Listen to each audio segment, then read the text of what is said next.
త్వరలో పలాస ప్రాంతానికి సాగునీటిని విడుదల చేస్తామని వంశధారి శేఖర్ స్పష్టం చేశారు.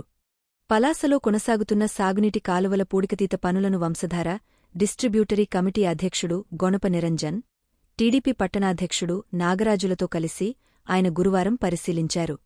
ఈ సందర్భంగా మాట్లాడుతూ ప్రతి ఎకరాకు సాగు నీరందివ్వాలనే ధ్యేయంతో ఎమ్మెల్యే గౌతు శిరీష ప్రణాళికలు చేస్తున్నారని, ఆ దిశగా ఆమె కృషి చేసి నిధులు సాధించారని పేర్కొన్నారు. అయితే ఇటీవల కురిసిన వర్షాల కారణంగా పనులు కాస్త నెమ్మదించినప్పటికీ అనుకున్న లక్ష్యాలను చేరేందుకు సమీపంలో ఉన్నామన్నారు. ఇప్పటికే స్థానిక ఎమ్మెల్యే జిల్లా కలెక్టరు, రాష్ట్ర మంత్రి అచ్చెన్నాయుడుల దృష్టికి సాగునీటి విషయాన్ని తీసుకువస్తూనే ఉన్నారని తెలిపారు. ఈ క్రమంలో వంశధార ఎడమ ప్రధాన కాలువ ద్వారా తొలుతవలాస నియోజకవర్గంలోని టేలెండ్ వరకు సాగునీటిని విడుదల చేయాలని మంత్రి అచ్చెన్నాయుడు కూడా తమకు ఆదేశాలు జారీ చేసియున్నారని వెల్లడించారు. నమస్తే, నా పేరు B Shekhar Rao, executive engineer, main canal division Tekkali. ఈరోజు ఇక్కడికి మొత్తం మే 31 నుంచి ఓఎండ్ఎం వర్క్స్ జరుగుతున్నాయి. అలాగే ఆల్మోస్ట్ ఫిబ్రవరి మార్చి నుంచి ఎస్డిఎంఎఫ్ స్టేట్ డిజాస్టర్ మేనేజ్మెంట్ వర్క్స్ అన్నాయి, సిఎంసిడి వర్క్స్ అవి జరుగుతున్నాయి. అలాగే ఏపీ ఎన్ఆర్ఈజిఎస్ కింద నరేగా కింద కూడా వర్కులు జరుగుతున్నాయి.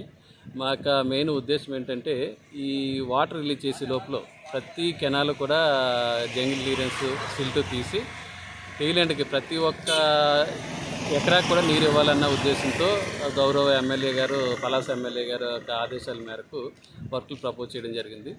గత 5 సంవత్సరాలుగా కాదు దశాబ్ద కాలంగా ఇక్కడ మనకున్న బ్రాహ్మణతర్ల వరహాలగడ్డ అవనివ్వండి, దేశబట్టి అవనివ్వండి, అలాగే ముగిలిగడ్డ అవనివ్వండి, అలాగే అమలకుడియ గడ్డ అవనివ్వండి, ఇలా గడ్డలన్నీ పెద్ద పెద్ద గడ్డలు ఉన్నాయి. అవి మనం ఎవరో ఎప్పుడూ చేయలేదు.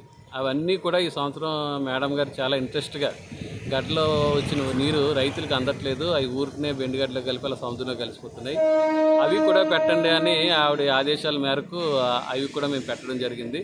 గౌరవ కలెక్టర్ గారు కూడా మాకు కొంచెం కోఆపరేట్ చేసి ఎల్ఓసీలు అది గ్రాంట్ ప్రొవైడ్ చేయడంలో ఆయన కూడా హెల్ప్ చేశారు.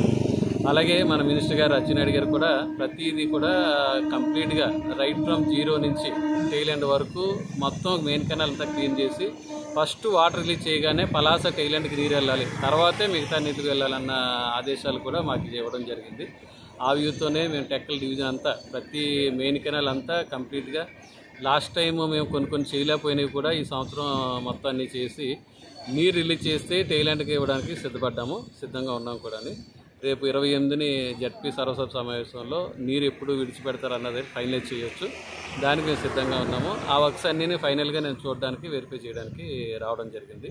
ఇక్కడ మనకి ఉన్న డీసీ ప్రెసిడెంట్ గారు నిరంజన్ గారు కూడా ప్రతి వర్క్కి కూడా ఆయన సొంత వర్క్ లాగే ఇంట్రెస్ట్గా ఈవెన్ ఒక ఏరియాకి కన్ఫైన్ అవ్వకుండా ఈ సబ్డైన్ పరిధిలో ప్రతి వర్క్ కూడా తిరిగి ప్రతి వెరిఫై చేసుకుని రైతులతో అందరితో మాట్లాడి రైతుల్ని అందరినీ ఎంకరేజ్ చేసుకుంటూ, అంటే చాలా ఏరియాలో ల్యాండ్ ఎక్విజిషన్ అంటే ఆక్యుపేషన్లు ఎక్కువ ఉన్నాయి. ఆక్యుపేషన్లు కూడా ఎటువంటి గొడవలో ఇది లేకుండా రైతులతో మాట్లాడించి కూడా చాలా పద్ధతిగా అవన్నీ కూడా తీయించడం జరిగింది.